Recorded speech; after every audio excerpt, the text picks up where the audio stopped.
The God we are serving is a living God.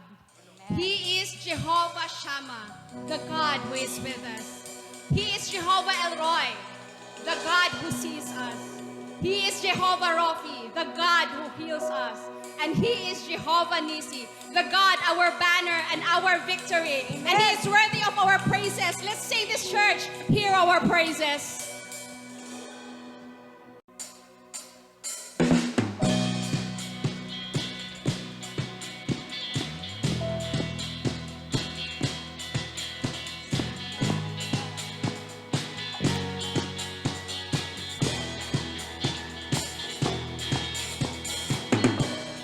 May our homes be filled with dancing.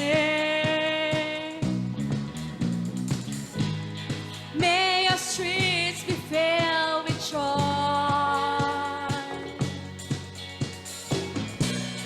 May injustice bow to Jesus as the people turn to pray. From the mountains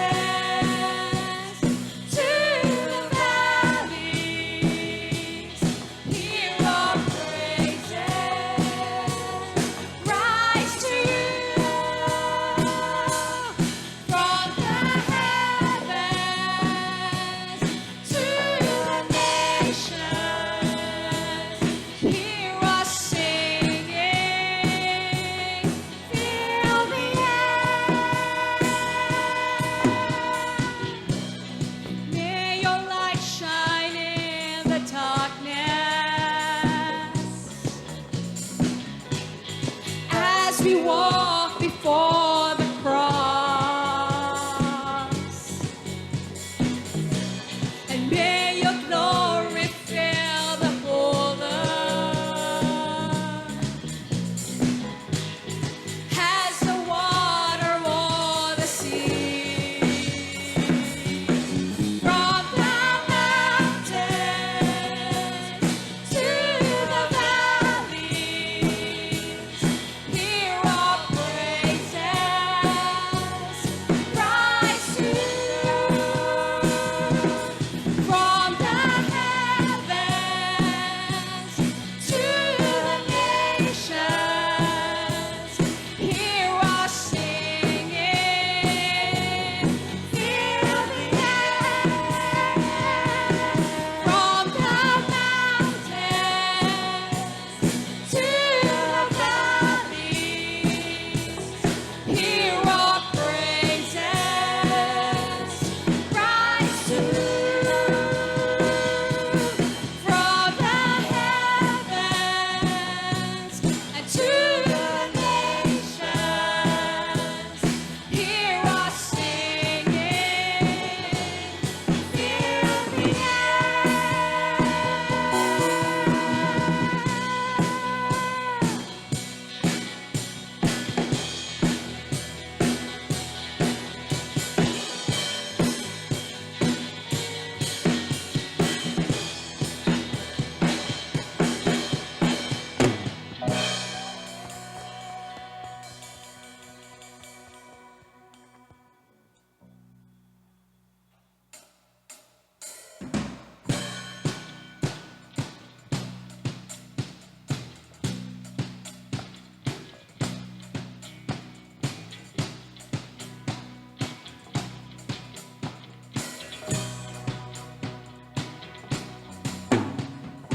Open the eyes of my heart, Lord.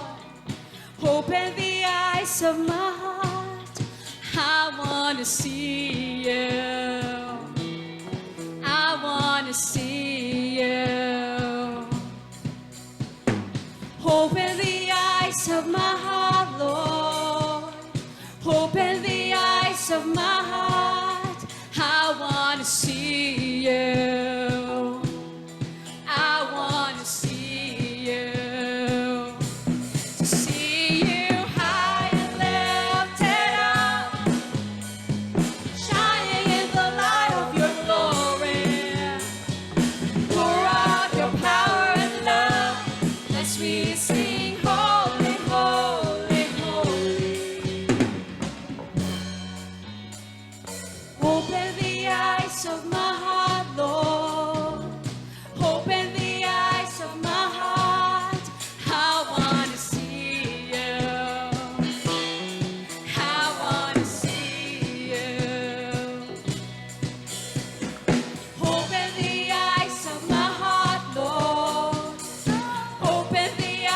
of my heart, I want to see you. I want to see you. To see you high and lifted up, shining in the light of your glory. Pour out your power and love as we sing, holy, holy, holy. See you high and lifted up, shining in the light of your glory. Pour out your power and love as we sing, holy, holy, holy. Holy, holy, holy. Holy, holy, holy. I want to see you. Say it again. Holy, holy. Holy, holy, holy. Holy, holy, holy. Say it again. Holy, holy, holy. I want to see you. To see you high and lifted up, shining in the light of your glory. Pour out your power and love as we sing, holy, holy, holy. To see you high and lifted up, shining in the light of your glory. Pour out your power and love as we sing, holy, holy, holy. Holy, holy, holy. Holy, holy, holy. Holy, holy, holy. I want to see you.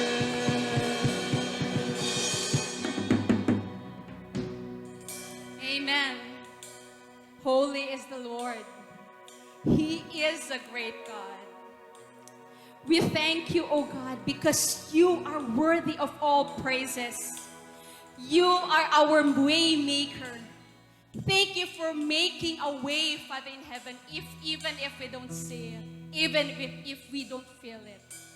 Thank you that you are our rock, our refuge, our strength, an ever-present help in time of need. Thank you, Lord, that we could call upon you anytime. And most importantly, we are so grateful, oh God, that because we are loved, and because of that, you would never leave us nor forsake us. From this day and tomorrow, until the world's end, faithful is your name. We give glory to your name, Father. In Jesus' name we pray. Amen. Amen. Amen.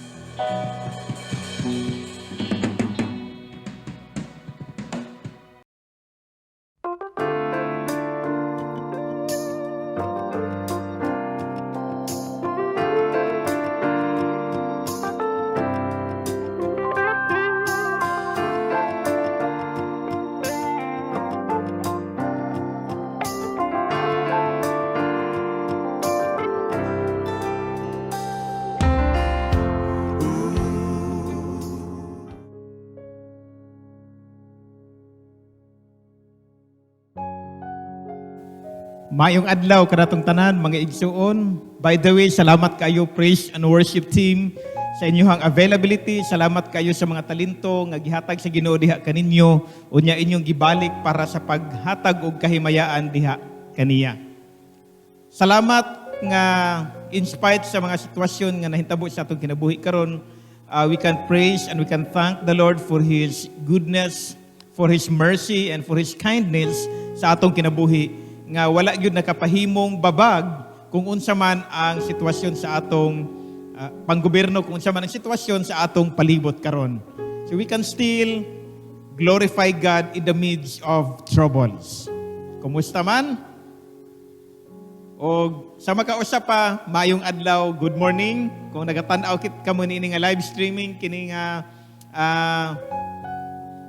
kini nga wali sa hapon, good afternoon. But in general, mayong adlaw kanatong tanan mga igsoon.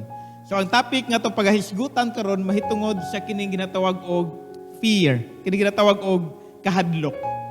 Ang mga igsoon, usa ka butang nga kung diin makapabalda sa kinabuhi sa tao, nga dili siya mahimong mabungahon, dili siya mahimong malampuson, kining ginatawag og adunay kahadlok sa iyahang kinabuhi.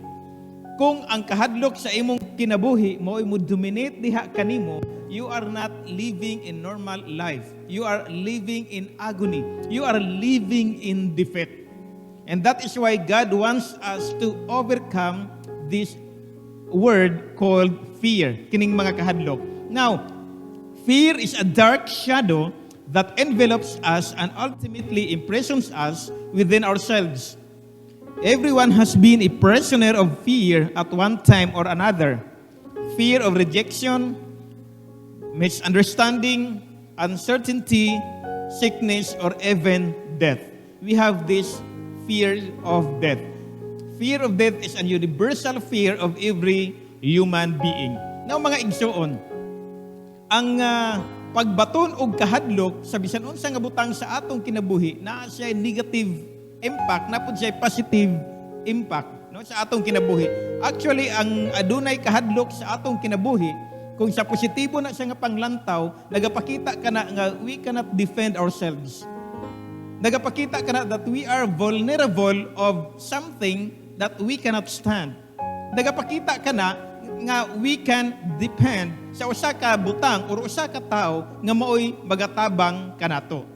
So karon nga kabuntagon ang atong mensahe nga ihatag sa Ginoo kanato nga kining kahadlok nga naa karon sa atong kinabuhi nga atong gikahadlokan or unsa man nga mga kahadlok nga nasa imuhang panghunahuna, naa sa imuhang mga pagbati or naa sa imuhang mga aksyon, mga igsoon gusto sa Ginoo nga mahimo kang malampuson, mahimo kang mabungahon, mahimo kang overcomers sa kana nga kahadlok. Now, ang passage nga atong pagadadon karon ihatag sa Ginoo kanato, if you have your Bible with you, open your Bible to the book of Psalm chapter 27. Psalm chapter 27. Akong basahon din this is the Psalm of David. Ingon din sa verse 1, the Lord is my light and my salvation. Whom shall I fear? The Lord is the stronghold of my life. Of whom shall I be afraid? When the wicked advance against me to devour me, it is my enemies and my foes who will stumble and fall. Though an army besiege me, my heart will not fear. Though war break out against me, even then I will be confident. Verse 4, ingon siya, one thing I ask from the Lord, this only do I seek, that I may dwell in the house of the Lord all the days of my life, to gaze the beauty of the Lord and to seek Him in His temple. Verse 5, for the days of trouble, He will keep me safe in His dwelling. He will not hide me in the shelter of His He will not hide me in the shelter of His sacred tent and set me high upon a rock. Now, the writer of this Psalm, David, naa siya'y mga kahadlok sa iyahang kinabuhi. Kung atong tanawon sa iyahang sinulatan, na ay mga tao nga gustong muguba diha kaniya, na ay mga tao nga gustong mupatay kaniya, but then mga igsoon, iyahang ipakita dinhi kung unsa ang iyahang gisaligan sa iyahang kahadlok. Now, if we are going to elaborate this passage in verses 1 to 3, it speaks about David trusts in the Lord to save him, strengthen him, and sustain him. Now, ingon siya din nga, the Lord is my light and my salvation. Whom shall I fear? This is a declaration of his dependency upon God. Iyang ipakita kung unsa man ang iyahang giatubang karon sa iyahang kinabuhi, wala siya gikahadlukan. Kung unsa man ang iyang nasinatian karon, wala siya gikahadlukan, because this is a declaration of his faith and declaration of his dependency. Nga niingon siya, the Lord is my light and my salvation. Na mga igsoon, dili ka makaingon nga ang Ginoo maoy imuhang kaluwasan, maoy imuhang stronghold kung wala kay eksperyensya diha sa Ginoo. So kini nga declaration mo nagahatag kaniya confidence nga mutubo diha sa Ginoo ug musalig pagyud diha sa Ginoo. So gi-express niya ang iyang kumpiyansa diha sa Ginoo nga protektahan gyud siya sa Ginoo bisag unsa may mahitabo siyang kinabuhi. Bisan pa og gukuron siya og tapukan man siya sa daghan kaayo nga mga problema, daghan kay nga mga tao nga mo patay mo guba sa iyang kinabuhi. No, iya pag yung giina na siya experience sa presensya sa Ginoo o gi-describe niya ang Ginoo nga maoy iyahang kahayag ug maoy iyahang stronghold. Nga bisan pa og ang iyang kinabuhi mga igsoon naa sa kangitngit. Ang iyang gisaligan nga ang iyahang kinabuhi naa sa kahayag tungod kay ang Ginoo maoy nagahatag niini kaniya. Stronghold pertains to the experiences of salvation. And that is the confidence of the joyous and glorious victory sa iyahang kinabuhi. Na makita na to, nga niingon siya din, when the wicked advance against me to devour me, it is my enemies and my foes who will stumble and fall. Bisag ginagukod ako sa daghan kayo nga mga tao o daghan kayo nako nga mga kalaban, pero instead nga ako ang mapildi, ako ang matumba, sila na hinuon. Kaya nga naman, ingon siya dinhi nga ang Ginoo maoy iyahang stronghold. Now, stronghold means providing a place of refuge for them. Stronghold in a sense nga mao kini ang nagahatag og shelter, nagahatag og protection sa mga nagatago niini. So, can you imagine mga igsuon nga sa panahon nga si King David daghan siya mga problema sa iyang kinabuhi. Sa daghan nga mga panahon nga daghang mga tao nga mupatay diha kaniya, mugukod kaniya, muguba kaniya. Ang iyang term pagidiri enemies, ang iyang term pagidiri an army besiege me. Nya siya ra isa. Diwa gyud siya gikahadlokan. It is very impossible nga ang sitwasyon ni King David dili siya mahadlok. Gilibutan siya daghang kay nga mga kaaway, gilibutan siya daghang kay nga mga kalaban, pero wala siya kahadlok. It seems impossible. Pero nahimo siyang possible tungod kay wala siya nagatanaw sa iyahang mga problema. Wala siya nagatanaw sa iyahang mga gikahadlukan, kundili nagtanaw siya diha sa Ginoo. So, mo nang gi-declare niya kung kinsa ang Ginoo sa iyahang kinabuhi, tungod kay na-experiensyahan niya ang Ginoo sa iyahang kinabuhi, ug aduna siya ay relasyon diha sa Ginoo. Lig-on kaayo ang iyahang pagpadayag kung kinsa ang Ginoo sa iyahang kinabuhi. That regardless of how great his adversities, si David gitan-aw niya ang greatness sa Ginoo in relation to the significance of his own problem. Now, dagko ang iyahang problema, daghan ang iyahang problema, pero gitan-aw niya nga mas dako ang Ginoo nga iyahang kaniya ug ang Ginoo nga iyahang gisaligan. What a confidence nga iyahang gipakita ug iyahang declaration ang iyahang dependency diha sa Ginoo. Now, in the same thing mga igsoon, no, God's people have a way to express confidence in Him and to respond to challenging situations. Now, kini nga sitwasyon mao kini ang na-experiencehan ni King David kaniadto mga igsoon. Nga sa panahon nga naa siya daghan nga mga kaaway, nagadepende gyud sa Ginoo. No, balik-balik ang atong statement karon nga it's because ang gusto sa Ginoo sa atong kinabuhi nga mahimo kitang madinaugon kung unsa man ang mga kahadlok nga atong giatubang karon. Now, mga igsoon, the second thing nga atong makita dinhi, first is the confidence in God's presence. Makita nato nga kumpiyansa kayo si King David sa presensya sa Ginoo. O ang ikaduhang bahin nga atong makita mga igsuon kining sa verses 4 to 6, no, the prayer of God's presence. The prayer for God's presence. Now, ingon si King David diri sa verse 4, one thing I ask from the Lord, this only do I seek. Usa lang yung kabutang ang akong gipangayo, usa lang yung kabutang ang akong gipangita diha sa Ginoo. Unsa man ang usa kabutang nga gustong mahitabo ni King David sa iyang kinabuhi.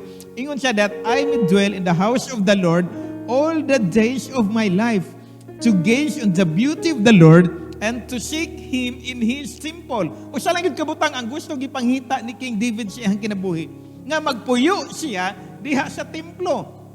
Og kung imong tan-awon mga igsuon, unsa may naa sa templo? No, ang templo sa kaniadtong unang panahon mao kini ang ginatawag og place of worship, place of prayer, place of worshiping God. Mao kini ang templo ang naga-signify sa presensya sa Ginoo. So murag it seems confusing nga niingon si King David nga usa ka butang ang iyang gipangita nga gusto siya magpuyo sa balay sa Ginoo sa tibuok adlaw sa iyang kinabuhi. It seems impossible kay ang magpuyo sa templo ang mga pari man lang.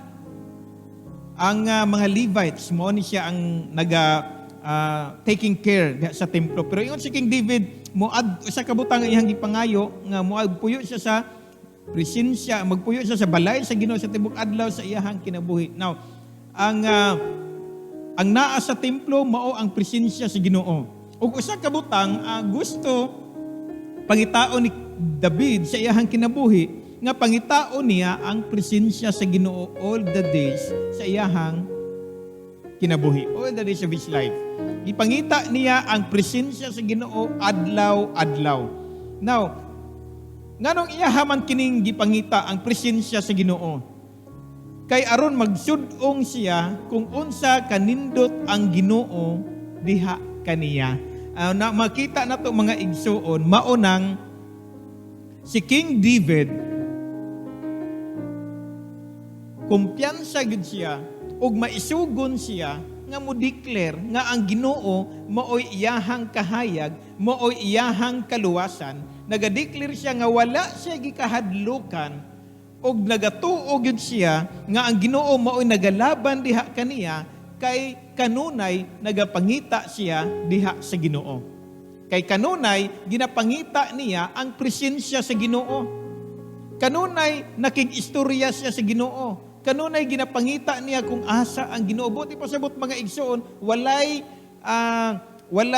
space sa iyahang kinabuhi nga dili gyud apil ang Ginoo. Kay ingon gyud siya, all the days of my life I will dwell in the house of the Lord. Walay adlaw, walay oras sa iyahang kinabuhi nga wala niya gipangita ang Ginoo. So nindot og lawom ang iyahang relasyon diha sa Ginoo. Og kining iyahang relasyon sa Ginoo mao ni ang usa sa mga pinaka-importante nga butang sa iyahang kinabuhi nga iyahang gipangita. Kay sa panahon nga naa siya'y mga kalisdanan, naa siya'y mga kahadlok, mao kini ang iyahang gisaligan, ang iyahang relasyon diha sa Ginoo. Now, the temple where God in Old Testament times lived among His people. Temple may refer to the presence of the Lord. David's greatest desire was to live in God's presence each day of his life. Now, kini nga templo is an expression of dependence on the Lord by a prayer for vindication and by the hope of divine deliverance. Now, God's beauty is what the faithful yearn to gaze upon. Now, ang pagkaanindot sa Ginoo, now moadto si King David dito sa templo para lang yun musudong sa pagkamaayo o sa pagkanindot sa Ginoo. Now, makita na ko mga igsod kung atong ibutang ang atong kaugalingon diha sa Kang David nga magatan-aw siya sa Ginoo og mo-gaze upon the beauty of God. Bitaw nagapamalandong si King David unsa ka maayo ang Ginoo, unsa kanindot ang Ginoo, unsa kadako ang kamot sa Ginoo nga muluwas diha kaniya, unsa ka kanindot ang gugma sa Ginoo, ang iyahang pagkamaayo. So makaingon ta mga igsoon kanang itong term na to nga babad siya sa presensya sa Ginoo.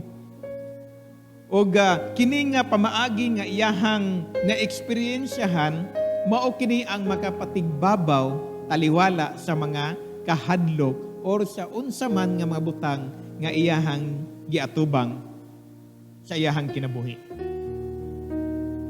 Muna mga igsoon nga ang Ginoo, kung ang Ginoo mauusab ang Ginoo nga atong ginasimba o kung mauusab ang atong pamaagi sa pagpangita nato diha kaniya, mga igsoon, dili pod lisod nga makaatubang kitag kadaugan sa mga butang nga atong gikahadlukan. Kay kung masaligan ang Ginoo sa usa ka butang nga kung diin nagatabang ka nato, masaligan usab nato ang Ginoo sa daghan nga mga butang nga di nato makaya sa atong kinabuhi. Kung unsa man ang sirkumstansya nga giatubang ni King David kaniadto, wala siya gikahadlukan. Tungod kay mas dako ang Ginoo nga iyahang ginasimba ug iyahang ginapangita ug iyahang gikinabuhi kaysa problema nga iyahang naatubang. No, mga igsoon, ang mensahe sa Ginoo simple kaayo. No nga mas dako ang Ginoo nga atong ginasimba ug atong gialagaran kaysa mga butang nga atong gikahadlukan. Sa ako nang gikaingon, ang usa sa pinakadako nga gikahadlukan sa tawo mao kining kamatayon. Wala gyud tawo nga wala mahadlok sa kamatayon. Apan bisan sa kamatayon nga atong gikahadlukan, aduna gihapoy pamaagi ang Ginoo, nahimo gihapong madinaugon ang Ginoo diha sa kamatayon. Ang Ginoo na banhaw diha sa kamatayon ug ingon siya, "He who believes in me will live even though he dies." Og niingon siya ang iyang claim, "I am the resurrection and the life. He who believes in me will never die." Ingon siya, "I am the way, the truth, and the life. No one comes to the Father except through me. He who believes in me will have eternal life." Now mga igsuon, kung kabalo lang yung ka, kung kinsa di ay ang Ginoo nga imuhang ginapangita, ang Ginoo nga imong ginasimba, ang Ginoo nga imong gialagaran, ang Ginoo nga kanunay gipangita nimo ang iyahang presensya. So bisan pa man sa kamatayon ug sa mga problema, adunay manlalaban diha kanimo. Morning, usa sa mga butang nga nakapahimo kanatong nakapahimo kanatong dili mabungahon, nakapahimo kanatong dili malampusong tungod niining kahadlok. Apan mga igsuon, gitudloan kita sa Ginoo nga unsaon sa pagdaog sa atong kahadlok. Og mao kini walay lain, nagkinahanglan kita nga dako nga Dios nga moatubang sa atong dako nga butang nga gikahadlokan. Now makita nato the confidence of David lies in the Lord. Okay, ang iyang kumpiyansa naagyo diha sa Ginoo. The intimate knowledge of God's protecting presence gives confidence and vanishes fear. Same thing sa atong kinabuhi. Kung nasabta nato kung unsa kadako ang Ginoo, kung nasabta nato unsa ka nindot ang Ginoo, unsa ang presensya sa Ginoo, moatubang ta sa kalibutan mga igsuon nga walay gikahadlukan. Now we can conquer fear by trusting in the Lord who brings salvation. If we want to dispel the darkness of fear, let us remember with the Psalm writer, especially in Psalm 27. Okay? Now, David describes a faithful person attacked by those who destroy them. Dili siya garantiya mga igsuon nga kung faithful ka sa Ginoo, walay problema mahitabo sa imong kinabuhi. Dili garantiya tungod kay Kristohanon ka, wala na kay problema. Dili garantiya tungod kay Kristohanon ka, dili na ka makaatubang og mga kahadlok. Naaari gyud gihapon na.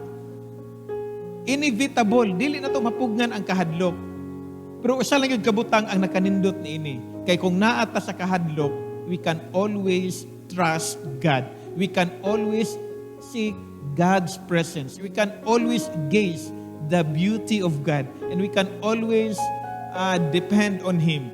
And surely enough, nga ang Ginoo dili gyud mo sa likway o mo talikod nganhi kanato. Now, niini nga application mga igsuon, niini nga mubo kaayo nga verses nga atong nabasa karon, duha lang gyud kabutang ang atong na-elaborate. First, the confidence in God's presence, and then the prayer for God's presence. Kung ang presensya sa Ginoo maanaa sa imong kinabuhi, pagkaanindot mga igsoon. Mao na siya usa ka butang nga makapahimo kanatong madinaugon kung unsa man ang atong gikahadlukan. And so, we must seek the Lord in our day of trouble. How to conquer our fear? First, we must seek the Lord in our day of trouble, whatever it may be. Nakuha na to mga igsuon. unsa man ang mga kalisdanan nga atong magian for this day, we can always seek the presence of God. Magadepende diha kaniya nga ang Ginoo mo'y mo trabaho sa atong gikadlukan. And number 2, be strengthened by God's presence every day. Be strengthened by God's presence every day. Ang usa sa pinakadako nga sikreto ni King David nganong wala siya na mahinadlokon tungod kay ginapangita niya kanunay ang presensya sa Ginoo sa iyahang kinabuhi by declaring nga niingon siya, I will dwell in the house of the Lord all the days of my life. Meaning to say, mga igsoon, all the days of his life, ginapangita niya kanunay ang presensya sa Ginoo. Ginapangita niya kanunay ang pagkamaayo sa Ginoo. Gipangita niya kanunay ang pagkaanindot sa Ginoo. Ug mao kana ang naga-strengthen kaniya sa unsa man kadako nga problema ang iyahang giatubang. Nga mga igsoon, kung imog yung tan-aw, ingon gani siya diri, though an army besiege me. Can you imagine an army mo atake diha kaniya? Ingon siya, my heart will not fear. Though war break out against me, bisan pag makigira sila kanako, even then I will be confident. Why? Because he knows nga ang Ginoo maoy manlalaban diha kaniya ug ang iyang relasyon sa Ginoo mo'y nagahatag kaniyang paglig-on by saying, the Lord is my light and my salvation. Ingon siya, whom shall I fear? Pwede ba nato ni siya ma-apply mga igsoon sa atong kinabuhi? Kinsa man si David, anak sa Ginoo. Kinsa man si David, katawhan si Ginoo. Same thing sa atong kinabuhi. Anak ta si Ginoo, katawhan punta si Ginoo, di punta pabiyaan si Ginoo. Hinaot pa nga ang pulong si Ginoo mo nagahatag og kalig-on sa atong sitwasyon karon. Nasayod ko mga igsoon nga ang atong kinabuhi dili gid siya 100% normal, nata si ginatawag og new normal. Natay mga kahadlok, daghan tag mga gikalibugan, daghan tag mga butang nga wala nato nasayran mga igsoon. Ang pinaka the best nga atong buhaton karon, pangitao nato ang presensya sa Ginoo. Why we are still on our lockdown? Mga igsoon, I would challenge you nga babad sa presensya sa Ginoo. Asa nato makit-an ang Ginoo? Of course, makita nato ang Ginoo ug ang iyang ang pinaagi sa iyang pulong diha sa mga pag-ampo ug bisan pa man sa mga palibot nga atong makita sa atong kalibutan. Na daghang mga butang nga gipadayag ang Ginoo, nagapadayag ang Ginoo sa iyang kaugalingon. But the best thing nga masabtan nato kung unsa ang gusto sa Ginoo sa atong kinabuhi, pinaagi sa iyang pulong. And in that way, you are gazing the beauty and you are seeking the presence of God sa matag usa sa inyong kinabuhi. Hinaot pa nga ang Ginoo magapanalangin, magabindisyon diha kaninyo samtang nagapaminaw kamo sa iyahang pulong o nagabasa sa iyahang pulong. Magampo kita mga igsoon, labing gamhanan ug balaan ang mga Dios. Salamat kaayo Ginoo sa imuhang pulong. Salamat kay Ginoo nga imong presensya mo nagahatag ka namong paglig-on sa among mga kinabuhi. Salamat kaayo Ginoo sa imuhang promisa nga ang tanan nga nagaduol nagasalig diha kanimo di gyud nimo isalikway amahan. Lord, nagaampo kami nga kung unsa man ang mga butang nga among gikahadlukan karon, unsa man ang mga butang nga nakapahimo kanamong nagapaluya, mao kining butang Lord nga kanunay gyud makahatag og kahadlok sa among mga kinabuhi. Salamat Ginoo sa imuhang pagtudlo nga kung moabot man kini, mobalik kami di Ginoo diha kanimo. Magasudong kami sa imuhang presensya. Magapangita kami Ginoo diha sa imuhang pagkamaayo ug magaingon usab kami Ginoo nga dili kami mahadlok niini nga mga butang kay ikaw man ang among kahayag, ikaw man ang among kaluwasan, ikaw man Ginoo ang among fortress, ang among stronghold sa among kinabuhi. Hinaot pa Lord o nga kining among mga pag-ampo Ginoo maghatag og kalig-on sa amo Ginoong adlaw-adlaw nga paglakaw dinhi sa kalibutan. Lord, among gibalik kanimo ang tanang pagpasalamat, dungog ug himaya sa ngalan ni Hesus nga mong Ginoo mong luwas. Amen. Amen. Mga igsoon, mayong adlaw kanatong tanan. Hantod nga magkita-kita na punta sa sunod Domingo. Ang Ginoo magapanalangin diha kaninyo. God bless us all.